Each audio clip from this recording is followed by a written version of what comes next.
Je m'appelle Stéphane Distinguin, je suis le président, le fondateur de Faber Novel. Je suis entrepreneur dans le domaine du numérique depuis maintenant une quinzaine d'années. Et alors j'assiste aux vagues successives. Il y a eu le web, après ça le mobile, après on a parlé de web 2.0 depuis quelques années. On parle d'ubérisation, enfin quelques années, pas si longtemps que ça, hein, c'est vrai, 2 ans.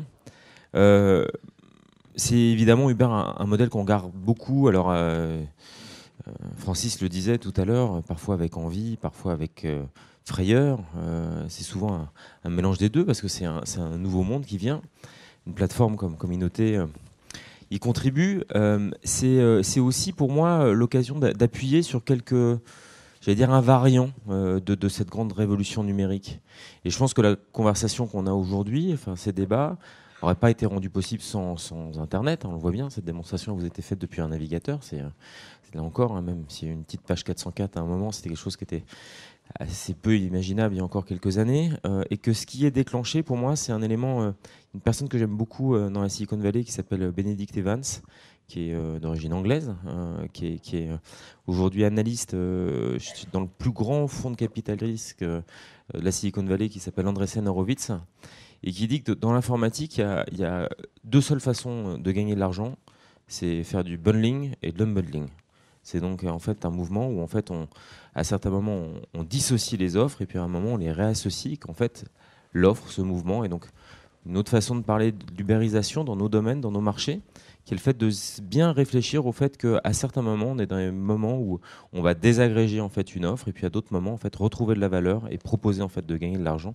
C'est le point, en les réassociant. Et ce qui me semble tout à fait intéressant dans une plateforme de conseil, dans ce qu'on est en train de faire, c'est cette phase qui est donc qui est un mouvement extrêmement puissant de numérisation des échanges, de ce qui a été parfaitement présenté sur la table ronde précédente.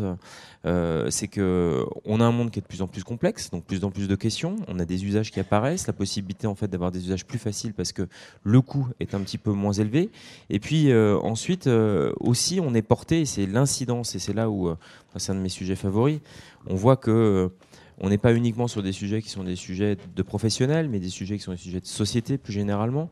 C'est là aussi où on voit qu'il y a des trajectoires, des carrières qui sont un peu différemment et qu'on peut commencer en étant expert, c'est un peu plus rare. On peut en revanche avancer dans sa carrière en devenant expert, et que l'occasion en fait de pouvoir diffuser, distribuer cette expertise se fait aujourd'hui encore mieux avec des outils comme celui qui vous a été présenté, et il y en a d'autres. On l'a vu avec Marie tout à l'heure. Je ne suis pas tout seul. J'aurai la chance de pouvoir un peu vous donner un point de vue, une synthèse sur cette matinée tout à l'heure, mais je vais appeler les personnes qui vont participer à cette table ronde avec moi. J'insiste, hein, comme vous l'avez vu, on a la chance d'avoir le meilleur de nous tous. Francis a réussi à le faire, à vous faire participer, intervenir. Donc j'espère que... Alors je n'espère pas faire aussi bien, mais n'hésitez en tout cas pas vous à faire aussi bien et à participer à chaque instant et dès que vous aurez une question. J'appelle donc les personnes qui interviennent avec moi. Je prends ma liste pour pas faire... Marie qui revient, si elle l'accepte. Merci Marie. Grégoire Leclerc, qui est président de l'Observatoire de l'ubérisation, donc expert du sujet. On a aussi la chance d'avoir Godefroy Dang Nguyen, qui représente le groupement d'intérêt scientifique Marsouin, qui est chercheur, lui, et qui apportera un angle, qui est celui de la recherche. Yann Coruble, bonjour Yann, qui est un acheteur, et Pierre-Laurent Marchal. On a beaucoup parlé des principes, des déterminants du marché. Si c'est possible, même si on a des experts d'ubérisation, d'arriver sur les aspects qui sont des aspects pratiques. Là, on a eu la démonstration d'une plateforme. Et peut-être si simplement chacun, vous pouvez donner rapidement, vous présenter et puis donner un point de vue sur votre rapport pratique en tant qu'acheteur, en tant qu'entrepreneur ou créateur d'une plateforme, en étant peut-être celui qui observe toutes ces plateformes. Je vais... Marie, est-ce que vous avez un point de vue un peu pratique sur votre expérience, vous de créatrice en fait, de plateforme, et sur les tenants et les aboutissants de ce genre d'offres ? Les impacts que ça a? Les impacts concrets, c'est-à-dire que quels sont les... D'abord, moi, ce que j'avais envie de vous demander tout à l'heure comme question, c'est comment est-ce que vous avez eu cette idée, vous D'où ça vient, en fait ça a été quoi l'eureka, le jour dans la douche ou ailleurs, vous vous êtes dit, mais c'est ça qu'il faut faire? Alors déjà, l'idée ne vient pas uniquement de moi, puisque c'est développé avec l'agence Plateforme qui donc connaît très bien ce métier depuis plusieurs années et donc a vu par des demandes qu'elle ne pouvait pas traiter ou par l'évolution du secteur que c'était intelligent et le moment de le faire. Si je parle plus personnellement, j'ai eu une relativement courte expérience dans un think tank. Donc on avait beaucoup d'événements organisés avec beaucoup d'experts sur des sujets variés. Moi, j'ai passé beaucoup de temps à rechercher des experts sur Internet, sur Google, à essayer de trouver leur adresse email que je trouvais pas, à essayer de rentrer en contact avec des gens qui, en fait, ne me connaissaient pas. Et c'est de perdre du temps, c'est difficile de sortir, en fait, de son réseau, des gens qu'on connaît, du journaliste qui connaît un tel, et de trouver efficacement des bons speakers. Donc voilà, c'est un peu un assemblage de ces deux observations-là qui a donné cette idée. Vous, Grégoire, une numérisation réussie, ça c'est quoi? Ça ressemble à quoi? Bonjour à tous, merci pour l'invitation. Toutes les plateformes qui ubérisent avec succès, donc qui réussissent à ubériser un secteur, le font toujours en ayant pointé du doigt de manière très fine les mécontentements de la cible par rapport à une offre traditionnelle. Que ce soit dans le taxi, dans l'hôtellerie, dans la restauration, dans le conseil, dans la sécurité, dans les services publics, où qu'on aille. Aujourd'hui, il y a une quinzaine de secteurs qu'on analyse à la loupe sur la plateformisation de leur modèle. Où qu'on aille, ceux qui réussissent sont ceux qui pointent de manière très fine et très habile le mécontentement de l'offre existante, ce qu'elle n'apporte pas en matière de consommation du consommateur digital qu'on est devenu, ce qu'elle n'apporte pas en matière de transparence, ce qu'elle n'apporte pas en matière d'exposition des prix, ce qu'elle n'apporte pas en matière de géolocalisation ou de simplicité. Ce que vous disiez est très vrai. Quand on se projette il y a 15 ans en arrière, on était tous sur notre annuaire des pages jaunes à chercher un hôtel, ou sur l'annuaire Internet à chercher un expert, ou sur je ne sais quel annuaire à chercher une agence de sécurité pour protéger sa maison secondaire. Aujourd'hui, il paraît inconcevable de le faire autrement que par des outils digitaux, de plateformes, géolocalisées, simples, avec un bon référencement, etc. Donc c'est ça qui marche. Toutes celles qui le font n'ont pour autant pas complètement réussi, parce qu'il y a quand même un autre effet de levier qui est très difficile à comprendre, c'est qu'on doit avoir sur une plateforme un modèle économique très fin, puisqu'on joue à 3, ce qui est très différent du modèle classique où on joue à 2, parce qu'on joue toujours entre un fabricant et un distributeur. Là, on joue à 3. Donc il faut que sur la plateforme, on ait à la fois assez de demandeurs et assez d'offreurs. Si vous avez trop de demandeurs et pas d'offreurs, les gens vont se désolidariser de la plateforme parce qu'ils n'auront personne pour réaliser la mission. Inversement, si vous avez trop d'offreurs et pas de demandeurs, les offreurs vont se demander pourquoi ils sont sur cette plateforme parce qu'il n'y a aucun client à récupérer. Donc la montée en puissance est compliquée. Il y a pas mal de plateformes qui s'affrontent à ça et qui, en général, ils perdent des plumes. Godefroy, justement, on a peu échangé. Vous m'expliquiez qu'en fait, le typologie de plateforme de service, c'est une plateforme telle que celle-ci par rapport à d'autres plateformes inspirées d'Uber ou qui ont préexisté à Uber, hein, d'ailleurs. Vous parlez en fait d'une réelle sophistication en fait, de l'offre et d'un besoin de redondance. Parce qu'en fait, on était en permanence dans un besoin d'arbitrage en fait, dans ces offres de services. Est-ce que vous pouvez un peu développer cette idée et les besoins justement pour revenir à ce problème un peu de poulet d'offre, hein, c'est-à-dire d'offre et de demande? Ouais. Alors effectivement, ce que vous avez décrit, d'abord je me présente, je m'appelle Godefroy d'Anguyen, je suis professeur à Télécom Bretagne, professeur d'économie. Et alors je suis là parce que Pascal a suivi un MOOC que j'ai lancé le mois dernier, qui s'appelle Comprendre l'économie collaborative. Et le MOOC c'est fini, on a eu 11 000 inscrits et Pascal a eu la gentillesse de faire des cartes mentales expliquant en fait ce que nous on était en train de raconter aux apprenants. Donc c'est à ce titre-là que pour le remercier. Il a eu son examen? Pardon? Il a eu son examen? Je n'ai pas vérifié, mais je pense que vu tout ce qu'il avait fait. C'est bon. Donc voilà, je suis enseignant. Alors effectivement, je m'intéresse beaucoup à l'économie numérique depuis pas mal de temps. Et alors pour répondre à la question précise, d'abord, on peut faire un parallèle entre les plateformes B2B. On est dans le B2B, là, clairement. Or, on a quand même 15 ans, voire 20 ans de retour sur le B2B. Et on s'est aperçu très rapidement, ça a duré 3 ans, que les grandes plateformes B2B se sont toutes cassées la figure. Et donc le B2B, ce n'est pas le B2C, visiblement. Dans le B2C, on a des effets de réseau gigantesques. On a des Facebook qui, en 6 ans, rassemblent 1 milliard de personnes. Donc là, on n'est pas dans les mêmes échelles, on n'est pas dans les mêmes fonctionnements. Alors, pourquoi je dis que c'est un peu spécifique? Alors déjà, donc, dans les choses les plus simples, à savoir acheter des crayons et des ordinateurs, les grandes plateformes se sont cassées la figure. Alors là, on entre dans un degré de complexité supplémentaire. C'est-à-dire qu'on dit aux gens, vous allez externaliser, vous allez utiliser une plateforme pour une activité de service. Or, le service, c'est le fameux triangle. Ça, c'est une chose assez vieille. Vous avez le support sur lequel on exerce le service, et vous avez le prestataire, et vous avez le demandeur. Et le prestataire et le demandeur sont toujours en coproduction. C'est pour ça que l'histoire de faire exprimer le besoin du client, faire de l'avant-vente et marchandiser l'avant-vente, effectivement, ça paraît tout à fait logique. Et ça fait partie de la coproduction.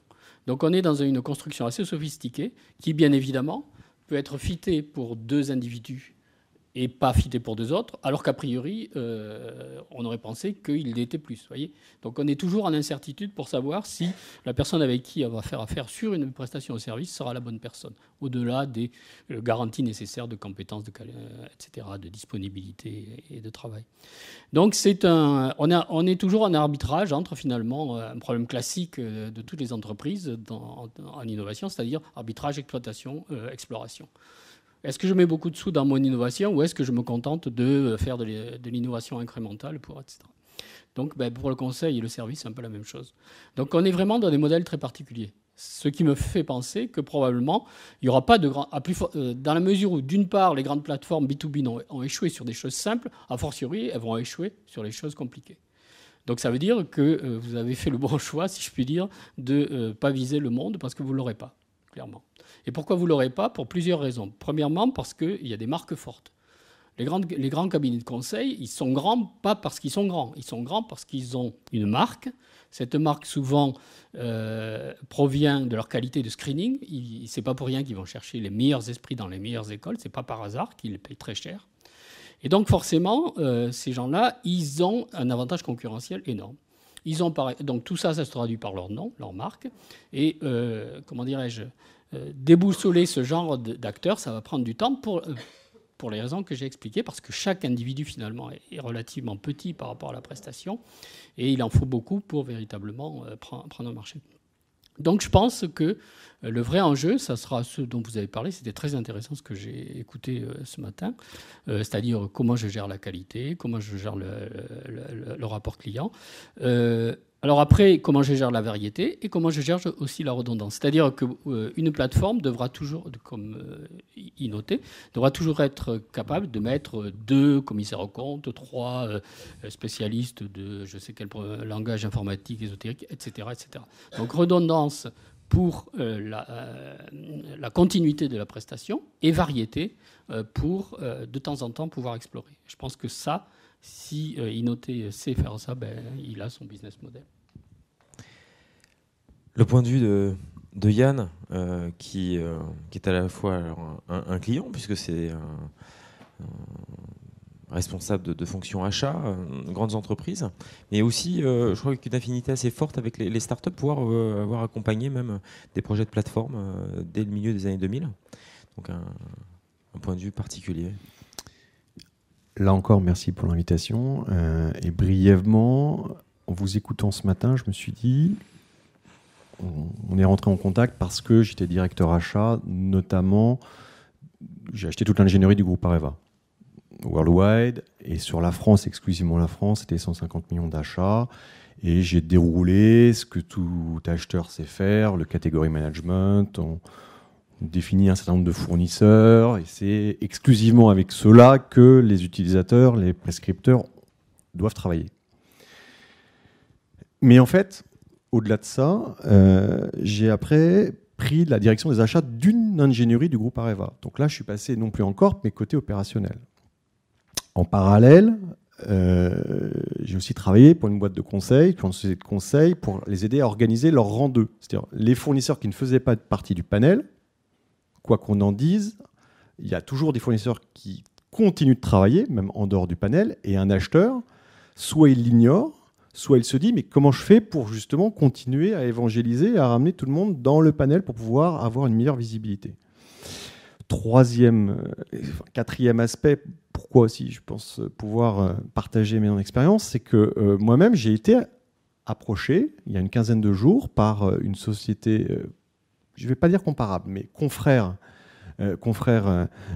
qui recherchait un expert, notamment sur l'ingénierie. Et c'est là que je pu m'intéresser en disant mais comment est-ce qu'ils ont fait ce sourcing, comment ils m'ont identifié sur les réseaux sociaux, ce qui donc n'est pas du tout le même business model que celui-ci. Et ils m'ont mis en relation avec un client et je leur ai vendu du conseil par rapport à ça à l'heure en France.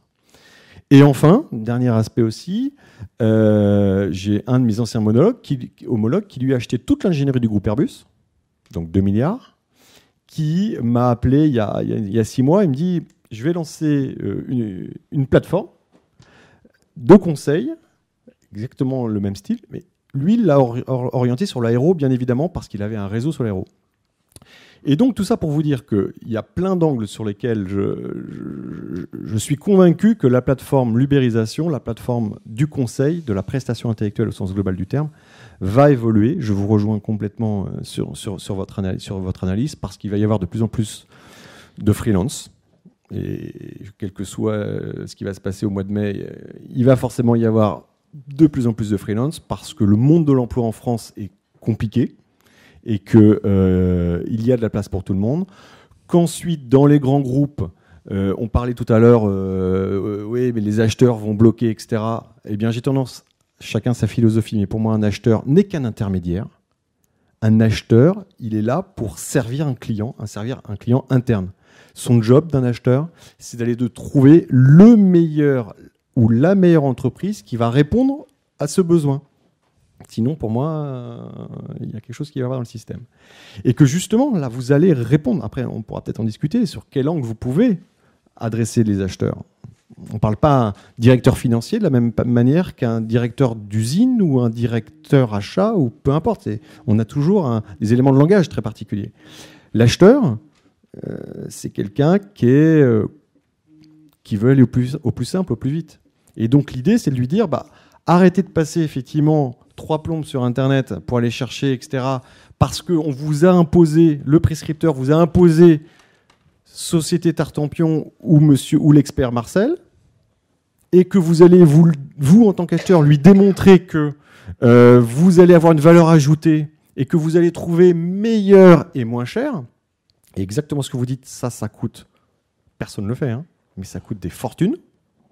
Alors que finalement, la proposition que vous faites, c'est que finalement, on a une communauté, ouverte ou pas ouverte, ça c'est un autre débat sur lequel on pourra avoir, parce que moi je pense qu'au contraire, il faut faire de l'open innovation, il faut avoir un maximum de solvers.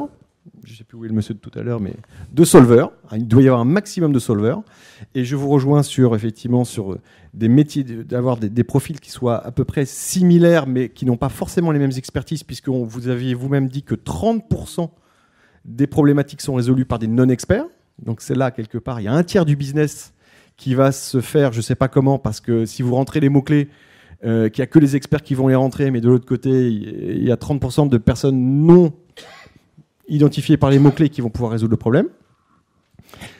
Bref, vous êtes à l'aube finalement de quelque chose qui va forcément, je suis d'accord avec vous, 80%, alors après ça sera peut-être autre chose, mais les deux business models vont persister, les entreprises d'un côté, beaucoup de grands groupes achètent du KPMG ou du EY parce que ça rassure là-haut, mais en réalité le contenu, il n'est pas forcément le meilleur du monde.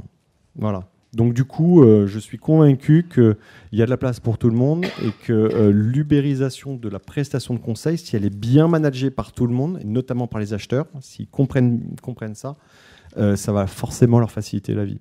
Parce qu'ils en ont aussi marre. Dites-vous une chose, c'est qu'avoir un consultant individuel, ça veut dire quoi? Ça veut dire créer un compte fournisseur, ça veut dire manager ce compte fournisseur, ça veut dire plein de choses. Donc du coup, il n'y a qu'un seul compte. Aujourd'hui, de plus en plus, je participais à une conférence sur le voyage. Il y a de plus en plus aujourd'hui des HRS et autres qui sont justement des offreurs de solutions pour dire on vous propose du taxi, on vous propose de l'hôtel, on vous propose de machin, et du coup, c'est là où vous pouvez peut-être trouver quelque chose. Pierre-Laurent, un dernier point de vue, un angle sur le même sujet avant de se réunir sur les mêmes questions. Vous êtes fiscaliste, expert comptable.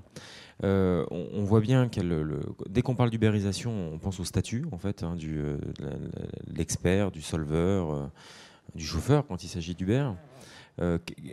Quelles sont les incidences, quels sont les bons statuts, qu'est-ce que vous voyez vous, et est-ce que vous aussi c'est sans doute pas votre sujet, et puis les lois de finances vont suffisamment vite et changent suffisamment souvent pour pas vous inviter à la prospective, mais est-ce que vous êtes capable de tirer de grandes tendances en fait pour les années à venir sur ces statuts et sur les capacités de ces différents statuts? Alors, déjà, bonjour à tous. Donc, Pierre-Laurent Marchal, expert comptable. Donc, juste pour... alors, j'aurais voulu faire une petite transition par rapport à ce qu'on avait vu avant. Juste pour situer un peu et donner un peu mon expérience. Donc, pour ceux qui ne connaissent pas bien mon métier, en fait, expert comptable, ça signifie notamment tenir la comptabilité de clients, mais aussi c'est une grosse part de conseils et de réponses à des questions qui sont plus ou moins formalisées par les clients. Et justement, puisqu'on parlait d'ubérisation dans la première partie de la conférence, ça fait partie, notre profession est particulièrement impactée puisque la tenue de la comptabilité en tant que telle fait partie justement des tâches qui sont très facilement automatisables. Donc ça, c'est en cours, mais ça se fait de plus en plus. Donc justement, nous, en tant que consultants, en tant que prestataires pour les entreprises principalement, on essaye justement davantage d'orienter nos missions sur le conseil. Qui est et l'ensemble des missions qui sont dites à plus forte valeur ajoutée. Mais ensuite, pour revenir sur l'aspect fiscal ou en termes de statut, pour moi, il n'y a pas d'impact. Il n'y a pas de gros changements, peu importe qu'on soit sur la plateforme en tant que gérant d'une SARL ou responsable de service d'une grande entreprise. Pour moi, il n'y a pas beaucoup d'impact, fiscalement essentiellement. Je me dis surtout que avec le développement de tous ces ces nouvelles façons de faire du business, il y aura certainement une prise en compte de ces évolutions dans les futures lois de finances, effectivement.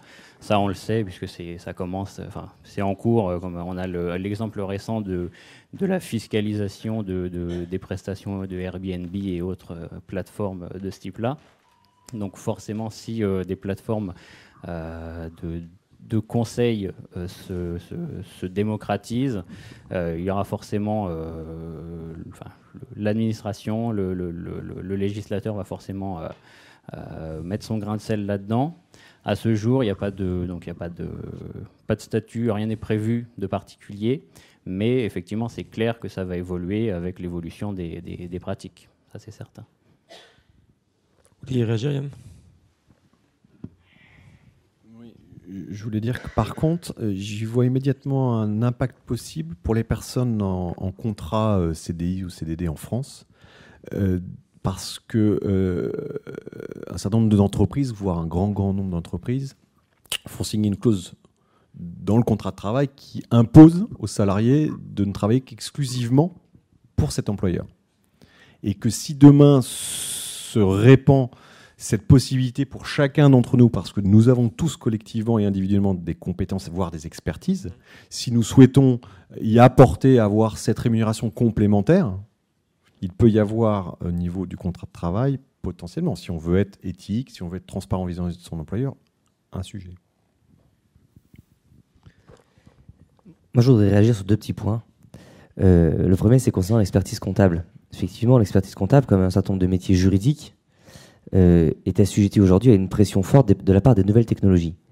Ce qui fait pression sur l'expertise comptable, notamment, c'est pas tellement l'ubérisation, c'est plus la robotisation et l'algorithmie, c'est-à-dire le fait de pouvoir quasiment automatiquement maintenant, avec un peu de machine learning et beaucoup de reconnaissance et de dématérialisation, gérer de fond en comble une écriture comptable et effectivement, à la limite, on pourrait dire générer une liasse fiscale sans quasiment l'impact d'un expert ou d'un expert comptable.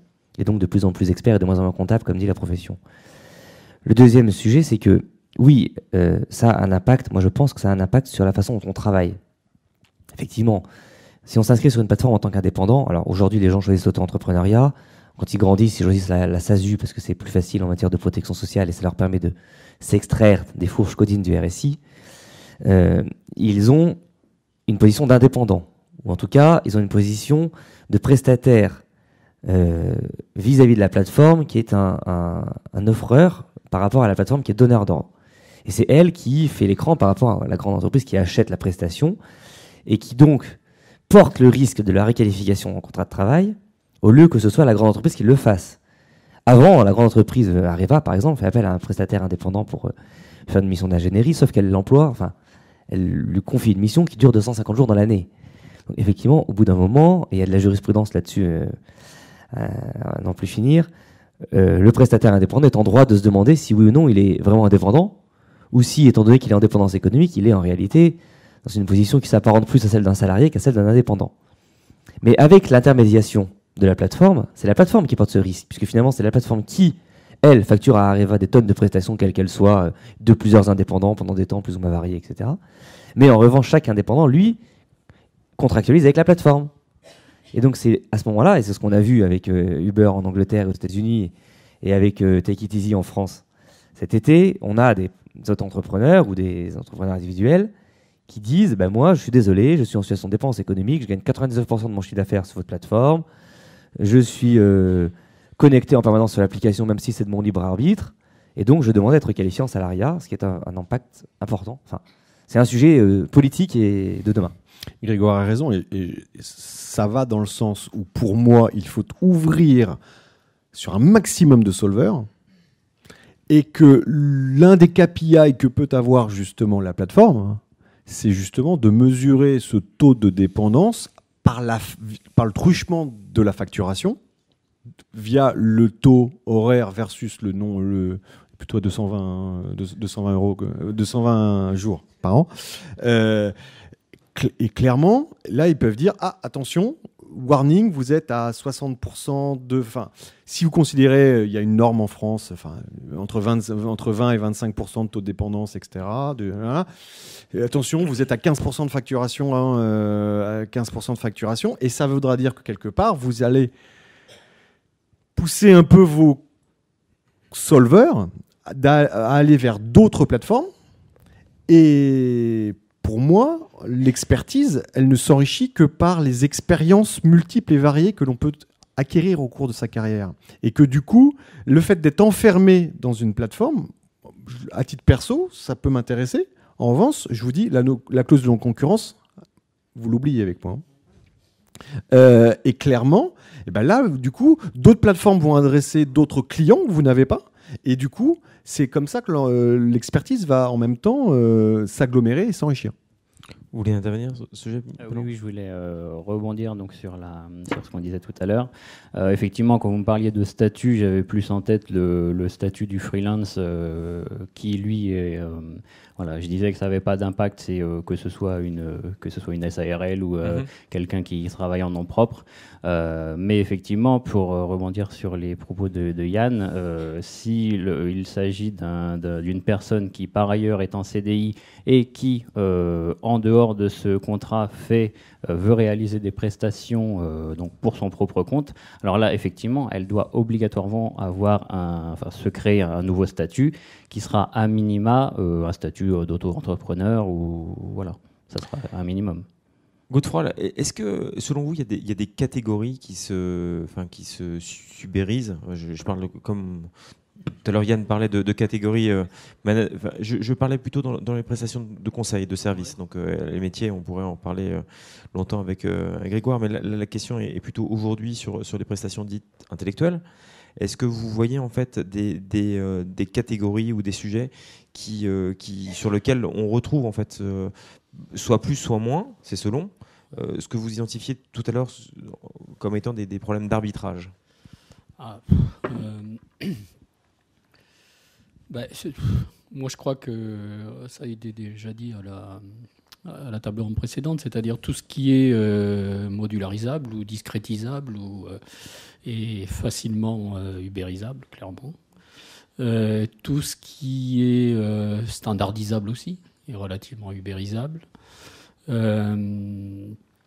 Par contre, tout ce qui est interaction one-to-one, si je puis dire, entre celui qui demande et celui qui offre, ça, c'est très difficile à ubériser. Alors, ma question, et c'était pas tout à fait un piège, mais c'est justement, on entend et on comprend qu'il y a une tendance de fond à utiliser ces plateformes et à bénéficier d'expertises, comme des expertises pointues, multiples. Oui. Et ce que je viens de comprendre, c'est que plus le sujet est petit et standard, plus il est facile en fait à confier à l'extérieur. Alors qu'on a l'impression que l'offre de valeur en fait d'une plateforme comme celle-ci, c'est quasiment l'inverse, c'est celle de pouvoir avoir affaire à des expertises vraiment de pointe. Donc comment est-ce que, alors il ne faut pas mélanger petit et complexe. C'est deux catégories. On peut avoir les standards et complexes, ça me paraît pour le coup, je suis d'accord avec vous. C'est-à-dire qu'on peut avoir par exemple, si vous faites un calcul simple, vous faites une opération simple, ça c'est. Et vous la faites de nombreuses fois, ça peut paraître complexe parce que vous le faites de nombreuses fois. Mais si vous travaillez sur un problème très précis qui exige un degré d'abstraction extrêmement sophistiqué, qui peut paraître très petit pour celui qui le regarde de l'extérieur, ça peut exiger un tel degré de mobilisation intellectuelle que finalement, là, ça ne sera pas ubérisé parce qu'il n'y aura que 2-3 personnes qui sont capables de traiter le problème. Et je crois que la relation entre un prestataire de services de conseil et un client, quand elle travaille sur cette dimension-là de la relation, qu'est-ce qu'on échange qui est énormément tacite, qu'on ne peut pas formaliser, tous ces éléments-là, ils seront d'autant plus nombreux que la prestation sera d'autant plus rare et plus difficile à fournir, et donc pas facilement trouvable sur n'importe quelle plateforme, que ces éléments tacites d'interaction seront nombreux. Je pense que c'est ça la variable clé. Et le tacite, ça se construit de cerveau à cerveau, pas de machine à machine. C'est ça la caractéristique de l'être humain, c'est qu'il est capable de faire des choses qu'il ne comprend pas. Expliquez, vous jouez au tennis ? Je vous pose une question, vous jouez au tennis ? Oui. Seriez-vous capable d'expliquer la façon dont vous faites le revers ou le service ? Sans le montrer ? Voilà. C'est moi normalement qui pose les questions. Hein. Vous ne savez pas le formaliser. Et on paie des coachs très chers pour faire que les champions fassent leur truc. Vous voyez ? Donc, ce qui prouve bien que les tâches tacites, qui se construisent de cerveau à cerveau, sont des tâches qu'on aura du mal à répéter. Si C est fait avec A, il aura du mal à le répéter avec B. Vous voyez ce que je veux dire ? Et donc, tout ce travail tacite d'interaction qui va construire la prestation de service, c'est celui-là qu'on n'ubérisera pas. Et donc, une plateforme telle que ceci, c'est un intermédiaire de une plateforme. Alors après, on imagine que les experts qui sont connus et eux-mêmes interagissent avec la plateforme. J'ai bien compris qu'il y a beaucoup d'interactions entre la plateforme elle-même et les experts. Et la plateforme finit par connaître les experts et finit par développer du savoir tacite avec ses experts. Je sais que lui, il est très bon là-dessus. Par contre, elle est nulle. Vous voyez ? Et inversement. Je sais que là-dessus, il est vraiment très fort et elle est nulle. Alors qu'ils ont le même diplôme, ils ont fait les mêmes études, ils ont à peu près les mêmes clients, etc. etc. Et donc ça, peu à peu, cette accumulation de connaissances va se cristalliser au sein des propriétaires de la plateforme. Et de la plateforme elle-même, avec les étoiles, avec les critères. Oui, mais les étoiles, encore une fois, on a bien vu la perversion des étoiles. M. Pisani l'a bien expliqué. Sur les plateformes grand public, tout le monde met 5. C'est l'école des fans. Donc, du coup, il n'y a plus de discrimination, il n'y a plus de sélection. On ne sait plus qui est bon, qui n'est pas bon.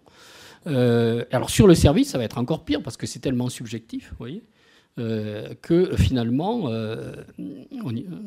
bon, mis à part les trucs de base où les mauvais seront exclus, auront évidemment l'étoile en moins, la plupart auront toutes les étoiles. Je pense que tous leurs experts ont toutes leurs étoiles, sauf s'ils ne sont pas connus, évidemment. Mais dans le processus de cycle normal, oui. Marie, à quoi ressemble un bon expert pour vous ? Comment est-ce que vous l'identifiez ? Puis après ça, comment est-ce que vous réussissez à éventuellement le pousser, l'aider ? Enfin, je dis une bêtise, hein, mais souvent on a dit qu'Airbnb, des critères qui avaient fait leur succès au départ, c'est le fait d'envoyer des photographes dans les appartements pour avoir des plus belles photos qu'ailleurs. Donc, comment est-ce que vous identifiez et vous réussissez à trouver justement quel est votre équivalent en fait de la photo de la salle à manger ? Alors donc nous déjà on est au tout début du projet. Mais vous avez dit que vous avez commencé déjà, donc vous les experts vous les connaissez, vous savez vous interagissez avec eux. En fait, on interagit parce que il y a aussi cette relation qui existe déjà grâce à l'agence plateforme. Donc il y a aussi de la cooptation, des gens qui ont été parrainés, recommandés, etc. Mais pour l'instant, justement pour réussir à retranscrire tous ces éléments qui sont en fait tacites, on veut essayer de les retranscrire dans une plateforme et de donner accès à ça aux utilisateurs. Nous, on va axer beaucoup sur la vidéo. Regarder les vidéos, vous voulez dire d'avoir des profils d'intervenants avec des vidéos disponibles. Okay. Voilà. Parce qu'il y a aussi un système de notation avec des étoiles comme sur TripAdvisor.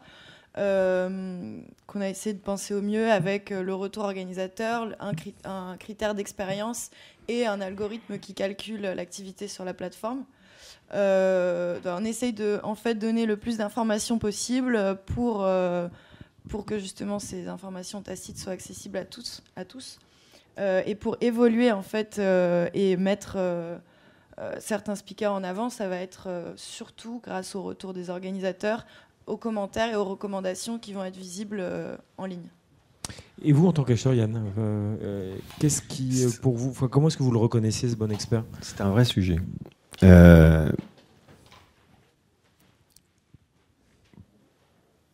Globalement, tel que j'ai pu voir de comment les sociétés... Alors, moi, j'achetais l'ingénierie du groupe, donc pas les prestations de conseil stratégiques, pas les RH, pas les SI, c'était vraiment de l'élec, de la méca, du génie civil, l'automation, tout ce que vous voulez bien.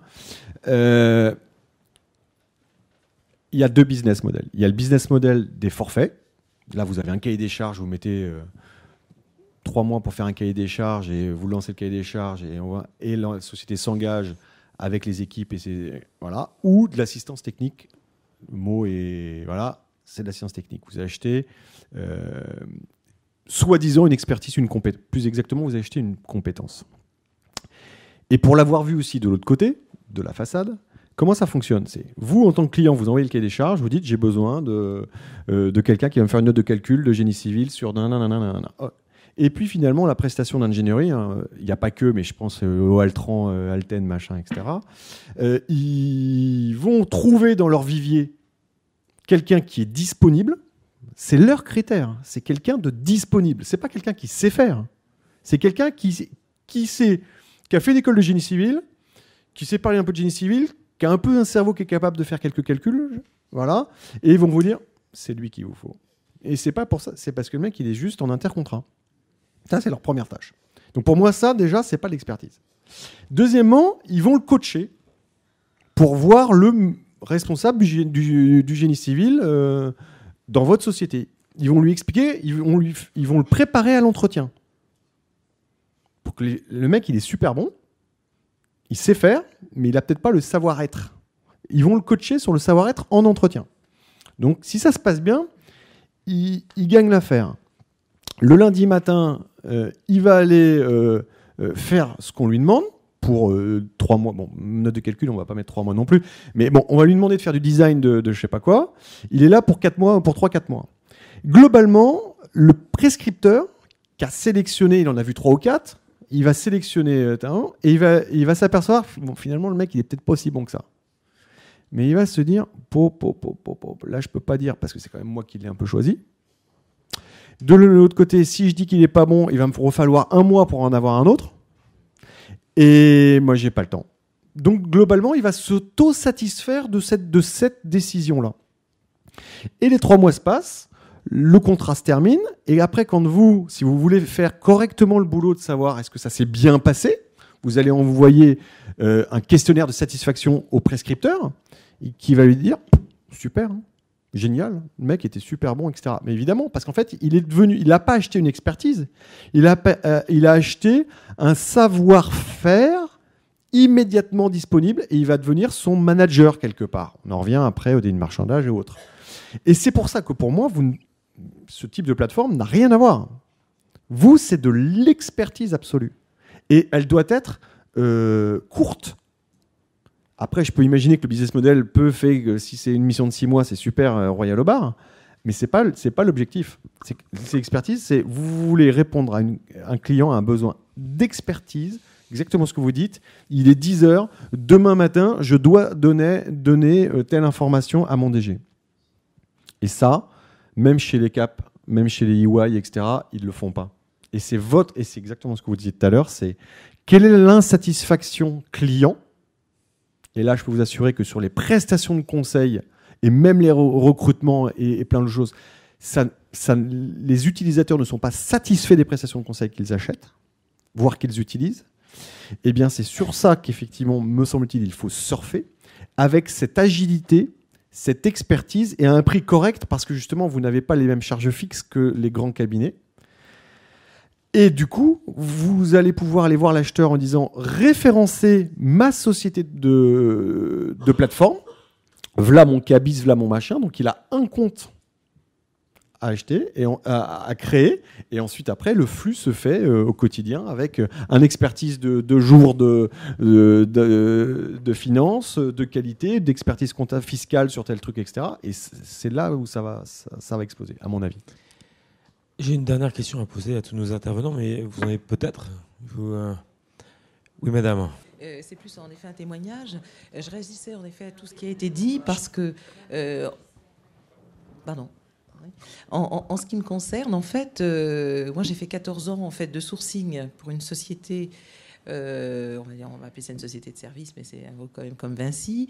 Et en fait, si vous voulez, moi j'intervenais essentiellement sur les métiers en tension.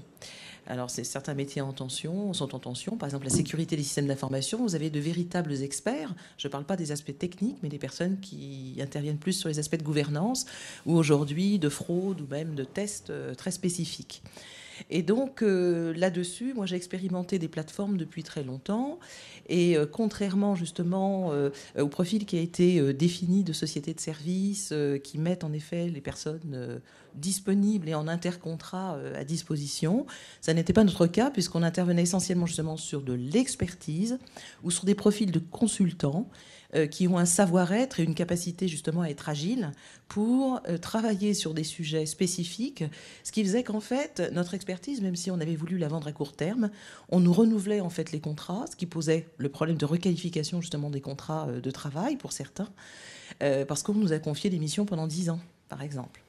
Et la difficulté aussi, c'est que les consultants, si on va vers l'ubérisation justement, ce qui fait la valeur ajoutée d'un groupe, parce qu'il a justement telle expertise, si cette expertise est ubérisée, il perd justement son savoir-faire quelque part. Et donc, en fait, c'est vrai que tous nos experts ont fini par être à chaque fois chassés, etc. Et de fait, si on ouvre cette expertise, bien évidemment, elle est intéressante pour qui peut en profiter. Mais ensuite, l'entreprise perd justement ce qui fait sa spécificité que d'avoir de tels experts sur des sujets qui sont en tension quand même. Donc je dirais que l'expertise, elle est vraiment sur des marchés de niche. Lorsqu'il y a en effet, par exemple, pour moi, l'expertise comptable, c'est vrai que c'est une expertise, mais c'est pas une expertise tout à fait équivalente à celle qu'on peut trouver dans des métiers de niche. Pour moi, c'est pas un métier de niche, l'expertise comptable. Vous voyez, l'aéronautique ou le génie civil, tout ça. Il y a des choses un peu spécifiques à certains secteurs, qui sont en tension. Là, ça peut être en effet une véritable expertise.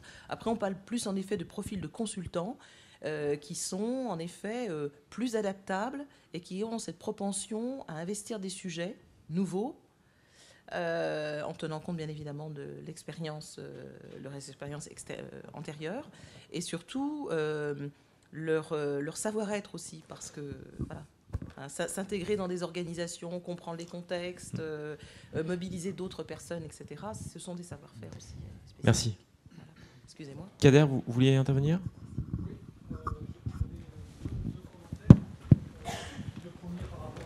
Cette notion d'expertise et de plateforme.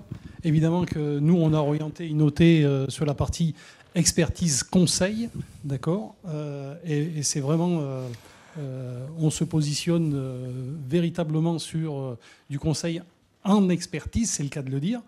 Et je voulais revenir sur le petit débat qu'il y a eu tout à l'heure, parce que ce que j'ai entendu, c'est que vous projetiez sur les plateformes les modèles d'aujourd'hui.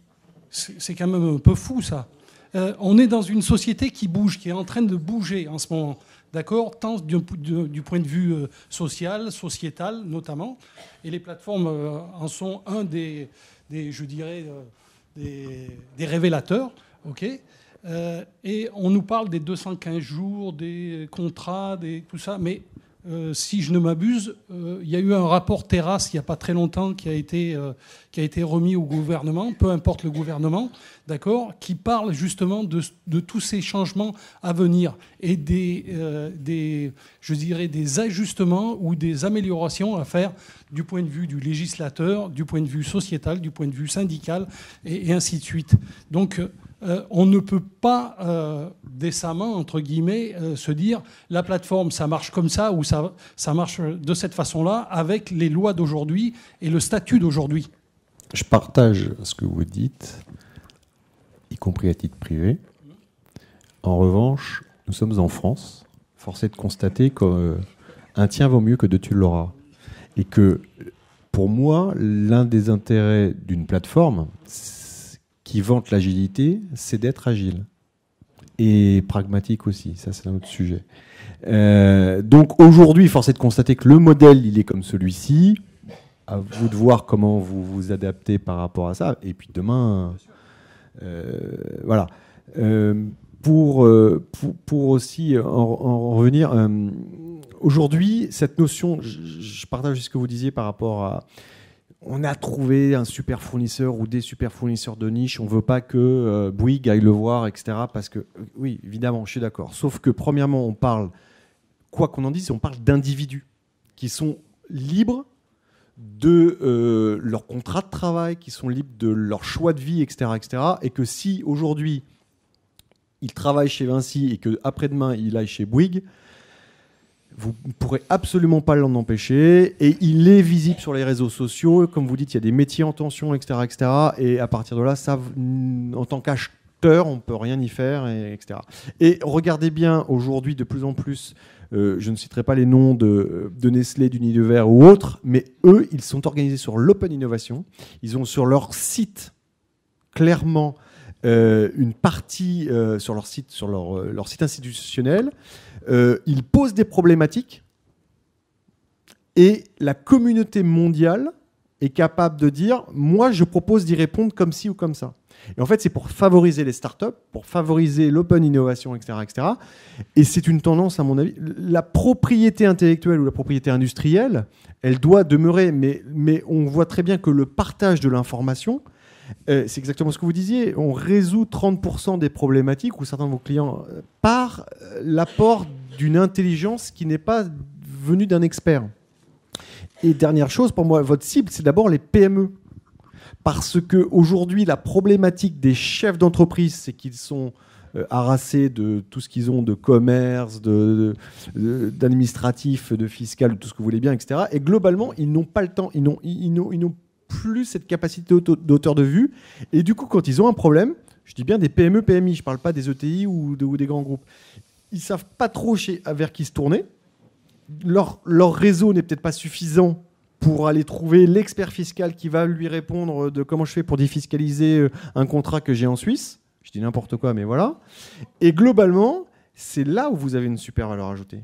C'est dire, mesdames et Grégoire a un réseau, à mon avis, de malades là-dessus. C'est clairement, c'est ces gens-là en disant, mesdames, messieurs, vous n'avez pas ce réseau et cette capacité d'aller taper chez des UI ou d'aller taper chez les autres. Par contre, notre réseau, il a des compétences d'expertise tout aussi équivalentes, voire meilleures, à des prix largement inférieurs, immédiatement disponibles. Et c'est là-dessus où... Alors évidemment, le sourcing est plus compliqué, mais c'est à mon avis là-dessus que Grégoire peut avoir des sujets. Vous voulez intervenir, Grégoire ?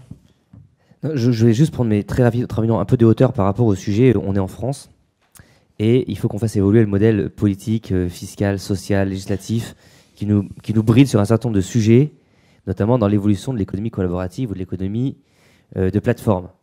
La raison pour laquelle on a monté ce think tank, c'est d'abord et avant tout pour ça. C'est-à-dire qu'on passe notre temps à être auditionné, à rencontrer des sénateurs, des députés, bien sûr, des gens du ministère, le Conseil d'État la semaine dernière, etc., pour leur dire voilà l'état de fait, voilà ce que ça pèse aujourd'hui, et voilà les 3, 4, 5 écueils sur lesquels on est tous en train de se fracasser bêtement. Typiquement, la fameuse requalification contre le travail, le délit de marchandage, etc., c'est des choses qui sont beaucoup trop floues, qui laissent la libre interprétation des textes à l'URSSAF, qui en fait ce qu'elle veut, qui du coup attaque Uber un matin et demain matin une autre plateforme. Enfin, je veux dire, Innoté peut très bien dans 3 semaines être attaqué par l'URSSAF parce qu'il y a un consultant qui a bossé depuis 1 mois et demi à 100% pour un client apporté par la plateforme. Ils vont dire mais ça y est, c'est mort, vous êtes en... Bon. Donc ça, c'est des choses qu'il faut absolument lever. On profite de cette période présidentielle.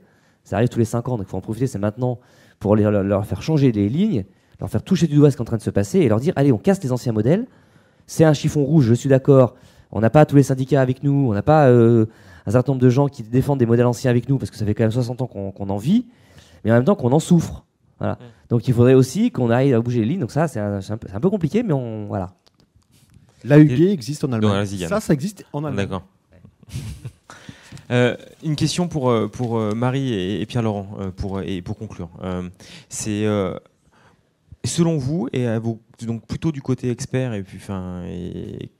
comment est-ce qu'on peut entrer sur la plateforme pour une première expérience réussie ? Qu'est-ce qui pour vous permet, puisqu'il s'agit d'un lancement de service, on voit qu'on est au tout début en fait de ces sujets, pour vous, pour Innoté, pour d'autres. Comment est-ce que ça serait quoi votre conseil pour réussir sa première expérience sur une plateforme de conseil ?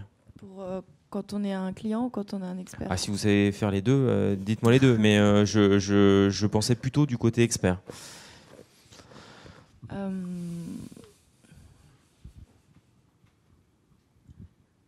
Je pense que en fait, l'expérience, elle est assez simple. Il faut juste suivre le process d'inscription d'une plateforme, comprendre comment ça fonctionne. Et ensuite, ça va surtout dépendre des compétences de départ de l'expert ou du speaker, par exemple. Une expérience réussie, c'est-à-dire de remporter pour remporter des appels d'offres, etc., il faut savoir se vendre, mais comme on saurait se vendre en ligne ou en ligne, je pense que c'est à peu près la même chose. Peaufiner son texte, regarder les fiches des autres, regarder une plateforme en particulier, est-ce qu'il y a des inspirations à avoir quand on est expert ? La plateforme qui correspond à son domaine d'expertise, ça c'est sûr. Est-ce qu'il faut travailler sur des mots-clés ? Est-ce qu'il faut... Ah oui, ça c'est très important. D'ailleurs, vous en avez parlé tout à l'heure et c'est vrai qu'on n'en a pas parlé parce que souvent ça passe... Ça passe comme secondaire, mais en fait, les plateformes reposent sur des algorithmes de match entre les experts et les demandes. Et ça repose très souvent sur des balises, sur des mots-clés. Et il y a encore beaucoup de gens, justement, pour utiliser les plateformes qui ne comprennent pas forcément l'importance de ce principe, etc. Donc, un bon conseil, bien en parler, pour un expert ou pour un speaker, pour le cas de Call for Talk, ce sera de bien choisir ces balises-là, de les faire évoluer, en fait, de comprendre comment fonctionnent les matchs en fait, entre les demandes et les offres. Pierre-Laurent, d'autre côté, en termes, j'allais dire justement, fiscal, administratif, en sachant que les choses sont appelées à évoluer, je pense que c'est inéluctable. Mais au jour d'aujourd'hui, comment est-ce qu'on peut se mettre, comment on peut être prêt en fait, à travailler avec ces plateformes ? À mon avis, pour avoir des sollicitations en tant qu'expert, là je réponds à la même question que ma collègue, Il faut, au-delà de l'aspect classique réseau social, de présenter, de faire une fiche, etc., d'être un petit peu vendeur sur cet aspect-là, il y a aussi la notion, comme on en parlait, enfin on l'a juste abordé, mais la notion de publication de contenu, parce que je pense tout simplement que là, sur un réseau où on recherche des expertises, celui qui est en demande va en principe chercher à trouver le meilleur expert dans le domaine concerné, ou en tout cas le meilleur, avec le meilleur rapport qualité-prix.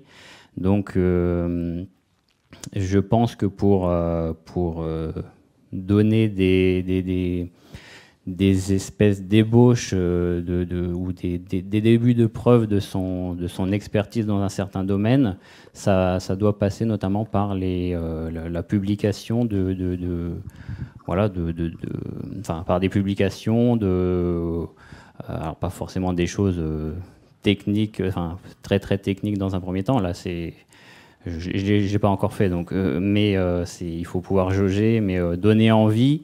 Et en tout cas, faire passer le message et d'un point de vue administratif, plus administratif, parce que là, c'est le sujet marketing, comment se faire connaître, c'est le sujet. Est-ce qu'il y a des pièces à préparer ? Est-ce que justement, en cas de contrôle ou quoi, il y a des éléments particuliers sur lesquels relire son contrat de travail, on l'a compris tout à l'heure. Est-ce qu'il y a une checklist rapide, puisqu'il faut qu'on conclue ? En tant qu'expert, c'est vrai qu'il y a aussi la problématique qu'on n'a pas spécialement abordée, mais tout ce qui est profession réglementée, puisque en tant qu'expert comptable, comme en tant qu'avocat ou avec d'autres statuts professionnels spécifiques, on a des règles professionnelles à respecter.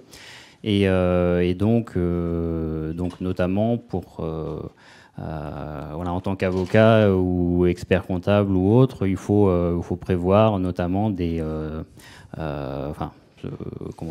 si on a un numéro d'inscription à son ordre professionnel ou ce genre de choses, il y a ça qui doit être déjà mis en avant pour bien montrer qu'on est au moins expert. Alors ça ne va pas donner forcément le niveau de notre compétence, mais montrer qu'on est officiellement habilité, agrémenté ou autre chose. Voilà. Stéphane, oui. Je voudrais juste...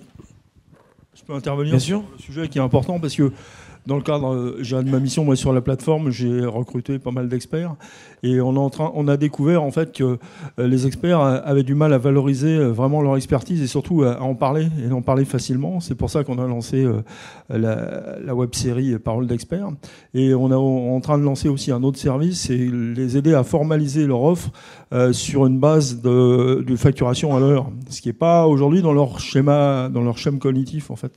Donc on est en train d'accompagner, parce qu'on a compris ça dans les dialogues qu'on a au quotidien avec les experts, et c'est vraiment quelque chose qui est aussi un problème de maturité, je dirais, à acquérir de la part des experts, mais aussi dans les entreprises, ce que disait aussi Yann aussi, c'est qu'aujourd'hui les entreprises ne savent pas acheter à l'heure. Donc on est en train aussi d'écrire et d'évangéliser sur le sujet pour que les entreprises comprennent qu'on peut faire du business autrement. Très clair, merci.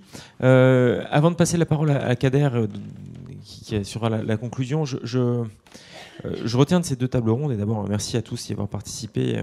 On voit que le sujet est hyper riche et passionnant, parce qu'on a des référents, mais qu'en fait ils débutent. C'est ce que vous disiez tout à l'heure. Si je devais retenir différentes choses, je dirais que d'abord on a tous perçu que l'ubérisation, ce qu'on conçoit derrière ce mot, est inéluctable, qu'elle a débuté. Donc l'ubérisation des métiers du conseil, du service, elle est là, et je pense qu'on ne la retiendra pas. En revanche, ce que je retiens aussi, c'est que Uber ne sera pas la réponse à l'ubérisation, ce qui est une gageure, et ce qui est d'ailleurs pour ça que, pour moi, c'est la règle peut-être numéro 1 en fait de cette nouvelle économie, appelons-la à nouveau comme ça, c'est qu'il faut trouver sa singularité. Donc c'est-à-dire que les règles qui sont les règles qui ont fonctionné ne fonctionneraient pas exactement pareil, et pour réussir, il faudra faire quelque chose de nouveau, de différent. Il y a en particulier une tension extrêmement forte entre l'expertise et la standardisation. Moi, je perçois et je pense, et ça va être la beauté de ce marché, qu'il y aura plusieurs plateformes, qu'il y aura des plateformes qui sont dédiées aux grandes entreprises, parce que, Yann, j'étais très intéressé par votre point et je pense que vous avez raison, mais je sais aussi que les grandes entreprises ont la masse et la capacité souvent d'innover un peu avant les autres, et que donc elles testeront ces plateformes qui peut-être des très grandes existeront sur les PME, mais que je pense que c'est un marché aussi pour les grandes entreprises encore pour quelques temps, avant que les PME arrivent. Donc il y aura des plateformes qui, comme à chaque fois, seront verticales. Il y aura plus particulièrement des plateformes peut-être dans l'ingénierie, peut-être dans l'expertise comptable, certainement pour les speakers ça existe déjà. Donc il y aura de la place pour beaucoup, mais le coup est parti et ça arrive de toute évidence. Ce que je comprends aussi, c'est que tout est prêt pour essayer. C'est-à-dire que je ne parle pas uniquement de la plateforme qui nous a été présentée, mais généralement, j'ai l'impression que le besoin est là, l'offre est là, les experts, et que ça répond, et je trouve ça très heureux. Je suis souvent inquiet, avec Grégoire et beaucoup d'autres, des impacts dans la société de ce qu'on est en train de faire. C'est-à-dire que parce qu'il faut aussi, la société doit accompagner, et la loi, pas empêcher, protéger. On va aussi avoir la possibilité de proposer des carrières, des compléments de carrière. Je finirai là-dessus. Je trouve que le Japon, par exemple, a une capacité de proposer l'accompagnement des carrières en faisant qu'il y a des compléments de salaire proposés à des personnes qui sont à une phase un peu plus avancée de leur parcours, parce que à un moment on le perçoit tous sur le marché du travail, peut-être une capacité plus évidente à être employé, à se monétiser, et qu'il y aura besoin de ces plateformes pour répondre à cette évolution en fait des parcours, des carrières. Voilà, Kader, la place est à vous. Je vous propose d'applaudir nos intervenants. Merci d'avoir été